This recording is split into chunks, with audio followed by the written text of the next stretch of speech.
بسم اللہ الرحمن الرحیم۔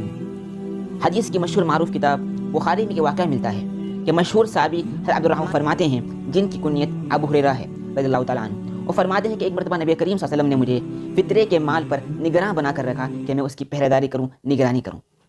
تو کہتے ہیں کہ ایک رات میں نگرانی کر رہا تھا، پہرے داری کر رہا تھا، فوراً ایک شخص آتا ہے اور مال چوری کرتا ہے، بھر بھر کے چوری کرتا ہے۔ تو میں نے اس کو پکڑا اور پکڑ کر کہا، میں تجھے رسول اللہ صلی اللہ علیہ وسلم کے پاس لے جاؤں گا۔ تو اس نے فوراً معذرت کی کہ جناب میں بال بچوں والا انسان ہوں، میں بہت مجبور ہوں، مجھے معاف کر دیجیے، مجھے چھوڑ دیجیے۔ تو حضرت ابو ہریرہ کو اس پر ترس آیا اور اس کو چھوڑ دیا۔ جب دوسرے دن بھی وہی شخص آیا اور چوری کرنے لگا، اور پھر آپ نے جب اس کو پکڑ لیا حضرت ابو ہریرہ نے اور کہا میں رسول اللہ صلی اللہ علیہ وسلم کے پاس آج تو ضرور لے جاؤں گا، تو پھر اسی نے اسی طرح معذرت کی جس طرح کل معذرت کی۔ پھر اس پر حضرت ابو ہریرہ کو ترس آ گیا اور اس کو چھوڑ دیا، اور تیسرے دن بھی اس نے اسی طرح کی حرکت کی۔ حضرت ابو ہریرہ نے اس کو پکڑا اور فرمایا آج تو میں ضرور تجھے لے جاؤں گا رسول اللہ صلی اللہ علیہ وسلم کے پاس۔ تو اس نے کہا مجھے چھوڑ دو، میں تمہیں ایک فائدے کی چیز بتاتا ہوں۔ تو اس نے کہا جب تم بستر پر جاؤ، سونے کے لیے جاؤ، تو آیت الکرسی ضرور پڑھا کرو۔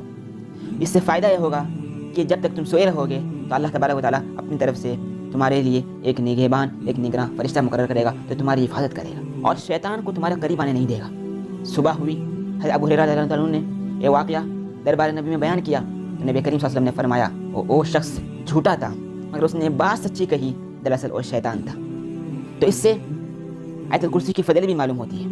میں آپ کو ایک اور فضیلت بتاتا ہوں۔ یہ روایت ابو امامہ نے روایت کی ہے، رضی اللہ تعالیٰ نے روایت کی ہے۔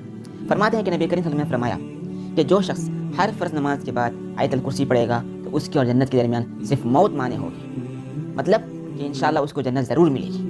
تو آیت الکرسی پڑھنے کا اہتمام کرے۔ اللہ مجھے بھی عمل کی توفیق عطا فرمائے اور آپ لوگوں کو بھی توفیق عطا فرمائے۔ السلام علیکم۔